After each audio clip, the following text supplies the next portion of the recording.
Hello, bonjour à tous, j'espère que vous allez tous très bien. On se retrouve pour ce nouvel épisode de Reborn Podcast et aujourd'hui j'avais vraiment envie de vous parler d'un tout nouveau sujet. C'est un sujet qui me tient à cœur et j'avais vraiment envie de mettre en avant les réseaux sociaux.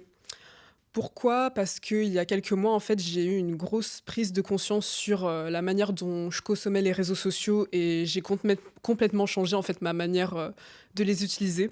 J'ai énormément de choses à dire sur, ce sujet, mais en fait, j'aimerais vraiment vous mettre en avant en quoi les réseaux sociaux peuvent littéralement nous propulser, mais aussi en montrer, les dessous et en quoi, en fait, ça peut créer de véritables, blocages dans notre vie.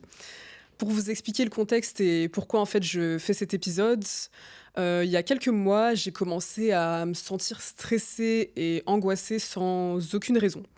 Tout allait au mieux dans ma vie, que ça soit dans ma vie, professionnelle, ma vie personnelle, je suis en train de créer le business de mes rêves, je suis passionnée, je suis créative, je suis inspirée, je suis entourée de personnes incroyables autour de moi. Mais en fait, dès que j'ouvrais mes plateformes comme, Instagram et LinkedIn, ben, d'un coup, je me sentais, complètement angoissée et en fait, je sentais que mon énergie, elle était drainée. Donc par exemple, dès que je me connectais, bah, sur les plateformes comme Insta ou LinkedIn, juste pour répondre à un message, d'un coup, bah, je regarde une story et hop, c'est parti pour 15 minutes, de scrollage complètement inconscient à, bah, regarder les stories des gens, regarder les messages et en fait, tu le fais de manière totalement consciente et en oubliant même ce pourquoi, en fait, tu t'étais connecté de base et c'est ça que j'ai trouvé, dangereux à ce moment-là et en fait, ça m'a vraiment drainé mon énergie. Et ensuite, dès que je me déconnectais en fait des plateformes, d'un coup, je sentais que j'avais plus d'énergie. Mon énergie, elle était drainée, j'étais dans une énergie négative, dans un mood négatif, je me sentais pas bien, je me sentais frustrée, je me sentais, en colère, je commençais à me comparer aussi négativement et c'est là que j'ai commencé à me dire: «C'est pas normal, il y a un problème».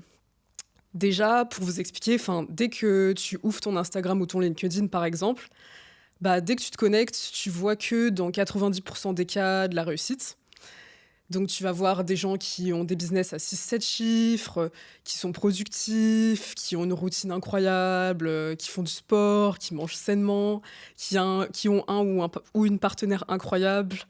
Et en fait, il faut savoir que Instagram ne représente absolument pas la réalité et on choisit en fait ce qu'on décide de vous montrer. Je répète, les gens choisissent ce qu'ils décident de vous montrer et en général, en fait, ils vont vouloir, vous montrer leurs plus beaux moments. Pour vous expliquer une anecdote aussi qui m'est arrivée, il y a quelques années, c'était avec une de mes amies, on était partis en vacances ensemble, un été et en fait, je voyais qu'elle mangeait pas beaucoup ou alors dès qu'elle mangeait, en fait, c'était que, par exemple, des salades, des trucs super healthy, des trucs super sains et elle était complètement obsédée par son apparence. Donc en fait, elle arrêtait pas de me demander si elle avait un beau corps, si elle était mince, si elle avait des beaux cheveux, si elle était bien et cetera et je lui ai demandé concrètement: «Pourquoi est-ce que ça te préoccupe tant?» Et elle me dit: «Il y a cette fille que je suis sur Insta, elle est juste incroyable, vraiment, elle est parfaite et j'aimerais vraiment lui ressembler». Et en fait, je lui dis: «Mais concrètement, je me souviens lui dire à cette époque-là: «Mais tu sais pas par quoi elle est passée pour avoir ce corps-là». La fille en question d'ailleurs, en fait, c'était Alex Sirène. Je sais pas si vous voyez, l'influenceuse Alex Sirène sur les réseaux sociaux et du coup, en fait, je lui dis: «Mais tu sais pas par quoi elle est passée, pour avoir ce corps-là? Peut-être que, elle retouche ses photos, sûrement même qu'elle retouche ses photos, peut-être que, elle est pas bien dans sa vie, peut-être que, je sais pas, elle a des problèmes, peut-être qu'elle est complexée. En fait, tu sais pas ce qui se cache derrière chaque post». Et c'est pour vous dire que actuellement, on a quand même, je trouve, un meilleur recul par rapport à ce genre de choses, mais ça peut vraiment, en fait, impacter certaines personnes et c'est ça que je trouve dangereux et c'est ça qui doit changer selon moi. Et en fait, si tu attends aussi une situation extérieure comme, un meilleur corps, comme une meilleure situation, comme, plus d'argent, comme avoir telle voiture ou telle maison pour être heureux, bah, jamais ce moment n'arrivera. En fait, le bonheur, selon moi, c'est un travail qui se fait intérieurement. C'est un travail qui se fait à l'intérieur de toi et sur toi-même. Et en fait, si tu n'es pas heureux avec ce que tu as actuellement, jamais tu seras satisfait quand tu auras plus. Et ça, c'est quelque chose que j'ai vraiment vu dans ma propre vie et c'est généralement, en fait, justement, quand on perd, bah, toutes ces choses aussi simples de la vie qu'on se rend compte de leur valeur. Je vous dis ça parce que c'est quelque chose qui m'est arrivé personnellement. En fait, moi, j'ai longtemps été très convaincue que avoir beaucoup d'argent me permettrait d'être heureuse. Les réseaux sociaux ont joué un énorme rôle par rapport à ça. Et donc, en fait, je pense sincèrement qu'aujourd'hui, l'argent te permet en fait d'être libre, te permet de réaliser des choses incroyables autour de toi et contribue au bonheur. Mais à partir du moment où en fait moi j'ai eu plus d'argent dans ma vie, c'est là que je me suis dit mais mince en fait, genre j'étais toujours pas heureuse et je me suis dit mais attends, j'ai travaillé pendant des années pour avoir ça et au final en fait je suis toujours pas bien, je suis toujours pas heureuse et en fait c'est ça que j'ai envie de vous faire comprendre. C'est que il faut que tu apprennes à être reconnaissant pour ce que tu as déjà parce que en fait tout peut changer du jour au lendemain. Et la gratitude, selon moi, c'est la chose la plus puissante au monde. Vraiment, depuis que je la pratique, j'ai vu énormément, énormément de changements autour de moi. Et beaucoup utilisent d'ailleurs les réseaux sociaux comme échappatoire en fait de leur propre vie. Donc, par exemple, en fait, beaucoup pensent que en montrant que bah, j'ai tel statut social, que j'ai telle situation, que je suis bien dans ma vie, bah, peut-être que je me sentirais mieux. Le truc, c'est que ça change absolument rien en fait. Et les réseaux sociaux, je trouve, glamourisent beaucoup ce genre de lifestyle. Donc en fait, beaucoup de gens pensent que s'ils n'ont pas leur propre business, s'ils n'ont pas 10 000 euros par mois minimum, s'ils ne gagnent pas 10 000 euros par mois, s'ils n'ont pas telle voiture ou telle maison, s'ils n'ont pas telle situation, s'ils ne voyagent pas aux quatre coins du monde, pensent qu'ils ont une vie de merde.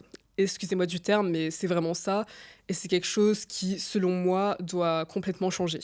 Et je sais pas pour vous, mais les réseaux sociaux ont également eu un énorme impact en fait sur ma vie en général, puisque je me suis rendu compte que j'étais absolument pas, mais absolument pas dans le moment présent. Il fallait vraiment que je parle de ce fameux moment présent.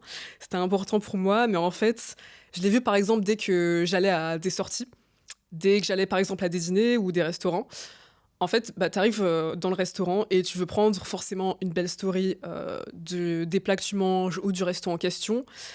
Et bah, en fait, dès que tu postes ta story, d'un coup, tu commences à regarder la story d'une personne et hop, c'est parti pour 20 minutes de perdu à scroller sur ton téléphone. Et en fait, tu dis à les personnes autour de toi, donc ton compas par exemple, je réponds juste à un message.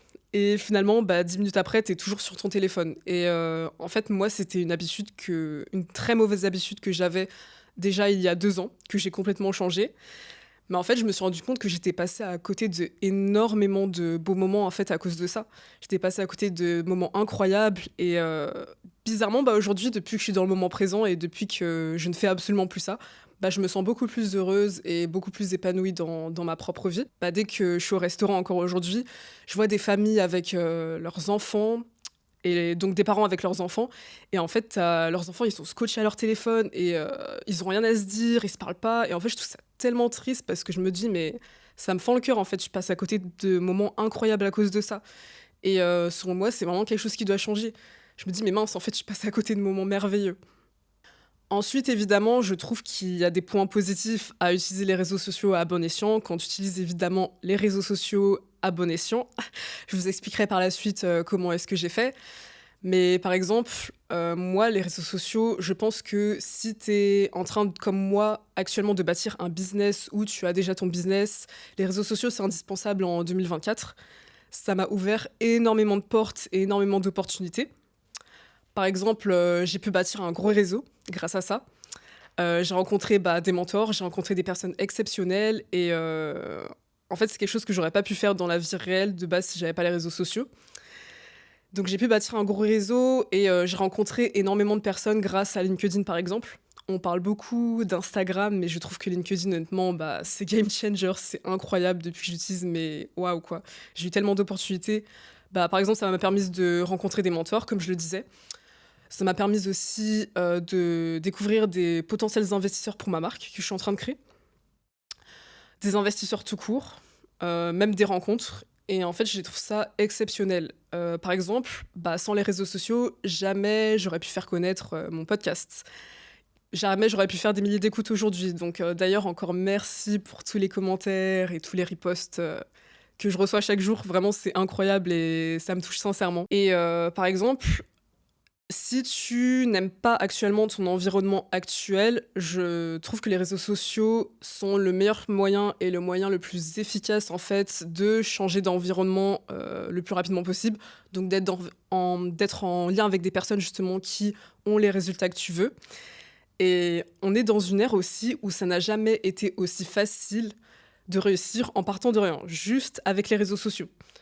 Donc par exemple, tu peux littéralement propulser un business en partant de zéro ou en n'ayant pas beaucoup de fonds. Et ça, je trouve incroyable. Et tu peux, enfin, je le vois autour de moi. Il y a des personnes, par exemple, qui sont pas parties avec énormément de fonds et qui réussissent, voire plus que certaines personnes actuellement. Donc, par exemple, tu peux aussi, grâce aux réseaux sociaux, créer une communauté. Je pense sincèrement que en 2024, si tu veux réussir dans ton business, créer une communauté, c'est la base, c'est sincèrement important. Donc, par exemple, ça va être créer du lien avec les personnes qui te suivent. Et en fait, une des choses que je vois, c'est que les gens en ont marre, même moi la première, de voir des vies parfaites. Parce qu'aucune vie n'est parfaite. Et tu peux aussi, d'ailleurs, avec tes réseaux sociaux, développer ton propre personal branding. Tu peux aussi, grâce aux réseaux sociaux, justement, être en lien avec des CEO, être en lien avec justement des fondateurs d'entreprises super facilement. Par exemple, moi, dès que je vois une personne justement qui a atteint un objectif que je veux atteindre ou qui a la vie que je veux, j'ai juste envoyé un message à cette personne sur Insta ou LinkedIn et lui demander comment est-ce qu'elle a fait. C'est tellement simple en fait. Et tu peux littéralement faire des rencontres et créer une communauté, comme je l'ai dit. Ensuite, j'ai décidé de vous expliquer comment et qu'est-ce que j'ai appliqué moi justement pour complètement changer ma façon, d'utiliser, les réseaux sociaux. Qu'est-ce que j'ai mis en place? Et déjà, je pense sincèrement qu'il faut savoir se focus sur soi et sa propre réussite, plutôt que sur celle des autres. Pourquoi? Parce qu'en fait, quand tu es plus focus, sur la réussite des autres que sur toi-même, c'est là que tu te sens bloqué, c'est là que tu avances pas et c'est là qu'en fait tu manques de créativité. Et je pense sincèrement que se focus sur soi en 2024, en fait, c'est essentiel pour sa propre santé mentale. Par exemple, depuis peu, sur les réseaux sociaux, je suis uniquement les comptes de certaines personnes qui m'inspirent, de mon entourage ou de mes amis, par exemple. Soutenir les personnes que j'aime. Je ne suis plus du tout le reste. Et bizarrement, en fait, depuis que j'applique ça, j'ai vu une réelle progression dans ma propre productivité, dans ma créativité aussi. Je me sens beaucoup plus inspirée et je me sens moins bloquée. Donc, mon premier conseil, en fait, c'est de suivre les personnes qui postent du contenu qui t'inspire, dans lesquels tu te retrouves et qui te font te sentir bien, avant tout. Pourquoi? Parce qu'en fait, quand tu suis n'importe qui, déjà, t'agresses ton cerveau et ton mental de plein d'informations différentes à la fois.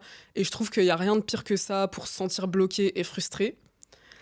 Donc en fait, c'est simple. Si une personne que tu suis te fait te sentir pas assez, te fait te sentir mal dans ta peau ou te fait te sentir nul, en fait, c'est simple. Arrête de suivre cette personne. Je sais que ça peut paraître super stupide comme conseil, mais en fait, je vois encore beaucoup trop de personnes qui n'appliquent pas ça. Et donc, je vais aussi beaucoup moins sur les réseaux sociaux. J'ai arrêté de scroller, par exemple. Et pour certains, ça les aide de scroller, d'avoir des idées, de regarder les posts des autres en permanence. Moi, personnellement, c'est l'effet inverse. En fait, ça me bloque, ça me frustre. Et donc, en fait, j'ai complètement arrêté de scroller les réseaux sociaux. Moi, si je poste, en fait, c'est uniquement pour mettre en avant justement mon podcast, pour mettre en avant mes passions, pour mettre en avant mes business, apporter de la plus-value aux gens aussi, et avoir du lien avec ma communauté. Donc mon second conseil, c'est vraiment en fait d'arrêter de scroller, de commencer à consommer du contenu long plutôt que du contenu court. Donc quand je parle de contenu long, en fait justement, je parle de podcasts, de YouTube, de livres aussi. Et une anecdote aussi qui m'est arrivée récemment, j'avais vraiment envie de vous en parler. C'est une fille qui me suit sur Insta et en fait qui m'a récemment dit Eva, quand je vois ton Insta, en fait j'ai l'impression d'avoir une vie de merde. Ça m'a tellement choquée en fait et ça m'atteint encore actuellement parce que en fait vous savez pas ce qui se passe derrière chaque post et en fait vous savez pas ce qui se passe derrière mes posts aussi et en fait ça m'a vraiment atteinte parce que je me suis dit mais waouh, la personne ne sait pas ce que je vis et en fait moi je montre à peine 5% de ma vie sur les réseaux sociaux, à peine. Il y a 95% que je montre pas. Par exemple, on a 24 heures dans une journée, poster une story, ça me prend même pas une minute. Et je poste quoi? Même pas 4 stories par jour? Donc voilà, pour vous montrer vraiment. Et moi, Instagram, en fait, ça me sert vraiment juste à montrer, juste comme je le disais, ma passion, à créer une communauté, créer du lien aussi avec les personnes que je suis, pouvoir aussi soutenir mes proches. et soutenir les personnes que j'aime. C'est juste pour ça. D'ailleurs, je montre absolument pas, par exemple, ma vie privée. Je montre pas ma vie amoureuse, je montre pas mes problèmes, je montre pas certaines difficultés, je montre pas mon quotidien, par exemple.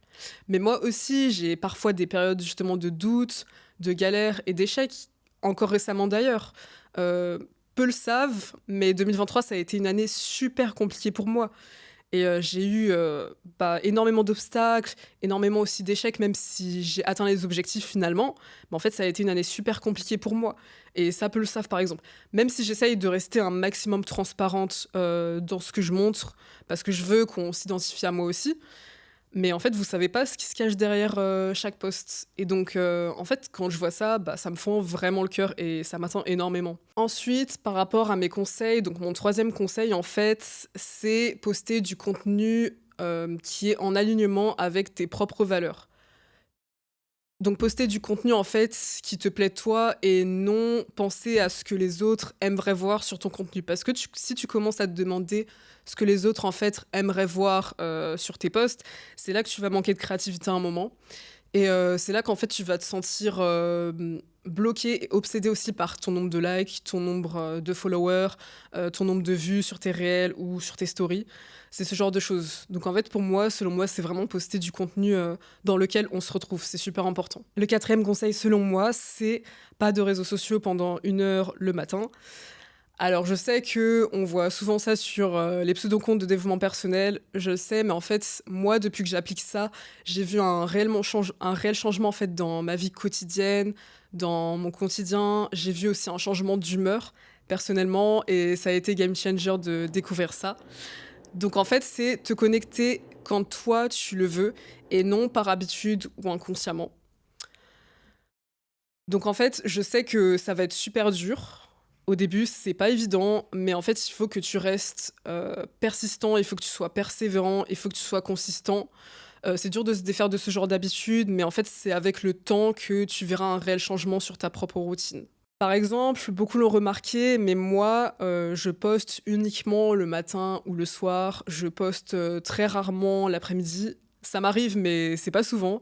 Et en fait, c'est pas du tout anodin, c'est vraiment complètement calculé. Et depuis que j'applique ça, je me sens réellement mieux dans ma vie. Ensuite, mon cinquième conseil, du coup, c'est effacer toutes les notifications sur ton téléphone. Donc, pas de notifications sur ton téléphone. Pourquoi? Parce qu'en fait, dès que tu reçois une notification, ça crée de la dopamine. Donc, ton cerveau et ton mental, en fait, va vouloir directement aller voir cette notification. Et c'est là le piège, parce qu'en fait, tu vas vouloir regarder la notification, quitte à laisser tout ce que tu faisais de base, même si c'était important. Tu vas regarder cette notif, et après, hop, c'est parti pour 20 minutes de perdu, sans t'en rendre compte, à checker tes messages, à checker tes notifications, etc. Et en fait, tu vas te sentir beaucoup plus productif si tu appliques ça aussi, parce que moi, j'ai vu un réel changement sur ma productivité. Donc comme je le disais, en fait, c'est te connecter quand toi tu le veux et pas en fait inconsciemment ou par habitude. Le sixième conseil, selon moi, c'est d'arrêter de consommer et commencer à créer. Donc quand je parle justement de créer, je parle d'arrêter de te connecter juste pour suivre d'autres personnes, mais de te connecter justement pour commencer à créer ton propre contenu. Donc par exemple, mettre en avant tes passions, mettre en avant ton art, mettre en avant ton business, créer ton propre personal branding, euh, créer du lien aussi avec ta communauté. Et en fait, tu verras que finalement, tu te sentiras beaucoup plus créatif. Et enfin, selon moi aussi, c'est ne compare pas en fait ton chapitre 1 face au chapitre 100 d'une autre personne. Comme je le disais, tu sais pas ce qui se cache derrière chaque poste, tu sais pas ce que la personne vit. Donc en fait, focus-toi sur toi et tes propres objectifs plutôt que ceux des autres. Ça peut paraître très égoïste, mais en fait, il faut se focus sur soi à un moment donné. Donc se focus sur toi et sur tes propres objectifs. Et en fait, finalement, même si tu as du mal au début, même si c'est compliqué, tu verras que c'est en répétant les actions que tu mets en place quotidiennement que tu vas atteindre tes objectifs.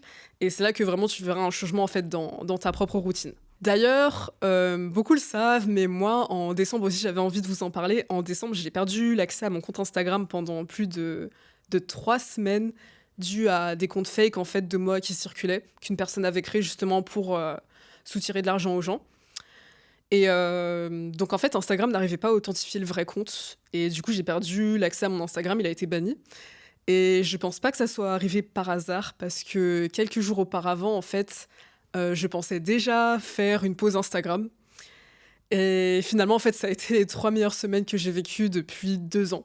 J'étais vraiment complètement, créative, complètement productive, j'avais plein d'idées. En plus, à ce moment-là, comme j'étais rentrée justement en France, pour voir ma famille, bah, du coup, j'ai profité de ma famille à 100%, j'ai profité de mon entourage, de mes proches. J'étais complètement dans le moment présent et en fait, ce que j'essaye de te dire, c'est que si tu veux aussi, bah, prendre de temps en temps un jour pour te reconnecter à toi sans réseaux sociaux, bah, en fait, ne culpabilise pas de le faire parce que moi, ça a été une expérience juste incroyable et en fait, si tu peux même faire plus, moi, je peux pas, mais si tu peux, par exemple, prendre plusieurs jours de temps en temps, bah, fais-le et tu verras, je pense, un réel changement sur, ton humeur, sur ta productivité et moi, en fait, c'est quelque chose qui a été incroyable et j'ai réussi d'ailleurs à atteindre mes objectifs grâce à ça, parce que j'étais super productive et créative et donc je pense sincèrement maintenant que c'est le genre de choses qu'on devrait mettre en place une fois par mois, selon moi. Quand j'ai parlé de tout ce que je viens de vous dire justement dans cet épisode à des créateurs de contenu, des prestataires, des community managers, malgré en fait, bah, ma réelle envie de créer une communauté, parce que je vous le cache pas, j'ai réellement envie de faire grossir ma communauté, bah, en fait, la première chose qu'on me dit, c'est: poste plus, ouais, il faut que tu postes plus, il faut que tu postes plus» et cetera. Déjà, il faut savoir que poster tous les jours, ça va rien changer. Pour certains, en fait, ça les dérange absolument pas de se connecter tous les jours et de poster tous les jours. Moi, c'est l'effet inverse personnellement, ça me frustre. En tant qu'hypersensible en plus, vu que je ressens tout beaucoup plus fort, bah, en fait, c'est beaucoup trop stimulé pour moi d'un coup et en fait, je me sens bloquée dès que je me connecte tous les jours. Donc en fait, d'où l'importance de se connaître et de connaître en fait sa façon de gérer les réseaux sociaux et aussi de se fier à sa propre intuition. D'ailleurs, une chose que j'ai remarqué aussi, c'est que les personnes autour de moi qui sont les plus heureuses sont celles qui utilisent le moins les réseaux sociaux. Donc ça laisse quand même à méditer. Par exemple, j'ai un très bon ami à moi qui a son propre business et il y a quelques mois, en fait, il a décidé de complètement supprimer son Instagram il a jamais eu autant de résultats dans son business, il a jamais été aussi épanoui et aussi heureux. Alors, je dis pas que je vais supprimer mes réseaux sociaux, pas de problème, vous inquiétez pas, mais je dis juste en fait que ça laisse quand même à méditer. Donc moi, en fait, j'ai réellement, sincèrement envie de faire passer justement mes réseaux sociaux à un autre niveau, de développer une communauté. Mais si c'est pour que je sois stressée et angoissée en fait en permanence à l'idée justement de pas trouver d'idées sur quoi poster et de ne finalement pas poster, vous voyez qu'en fait c'est un cercle vicieux et tu t'en sors pas. Et en fait, j'ai absolument pas envie de ça pas absolument pas envie de ça dans ma vie actuellement. Sincèrement, j'ai pas besoin de ça. D'un côté, je vois que depuis 1 an, il y a quand même une prise de conscience globale sur la manière d'utiliser les réseaux sociaux. Ça, je le vois sincèrement. On est en train de voir qu'en fait, on est en train de surconsommer et de se shooter à la mauvaise dopamine, en fait, à tout le temps scroller, à tout le temps regarder, les posts des autres, en oubliant d'apprécier les choses qu'il y a autour de nous et ça, je le vois sincèrement. Je suis vraiment heureuse de voir ça parce que justement, je vois que les gens, en fait, commencent à, consommer du contenu long, comme je le disais, plutôt que du contenu court et donc je le répète tout le temps, mais en fait, les gens, quand ils se connectent à une marque ou, à une personne, moi-même, je le sais en justement bâtissant ma propre marque, bah, en fait, ce qu'ils recherchent, c'est avant tout de la proximité. C'est du vrai, c'est du réel, en fait et d'où le fait justement de bâtir une communauté engagée aussi. Donc je pense que actuellement en fait, le vrai challenge qu'on a par rapport, aux réseaux sociaux, moi la première, c'est en fait comment optimiser, son temps sur les réseaux sociaux, tout en continuant de bâtir et de développer une communauté qui est engagée. Ça, je pense que c'est le vrai challenge. En tout cas, je me sens sincèrement soulagée de vous avoir, parlé de tout ça. Vraiment, ce que je ressens là actuellement, c'est, un gros soulagement parce qu'en fait, bah, j'avais tellement envie de le faire depuis longtemps cet épisode, mais je voyais que personne n'en parlait autour de moi et je me sentais en fait tellement seule dans cette manière de penser et du coup, en fait, j'espère sincèrement que d'autres personnes et que certains d'entre vous se retrouveront dans mon discours. Je l'espère sincèrement et si d'ailleurs vous voulez en discuter avec moi, je suis complètement ouverte à la discussion. Vous pouvez aller, m'envoyer un message sur Instagram et LinkedIn. On en parlera avec, grand plaisir Et comme d'habitude d'ailleurs, je vous laisse, vous abonner, au compte, Instagram, LinkedIn, à YouTube aussi et également à Spotify, Apple Podcasts et Deezer. Et en tout cas, je vous retrouve très prochainement dans le prochain épisode qui va être tout aussi incroyable et je vous souhaite une excellente journée. À très vite.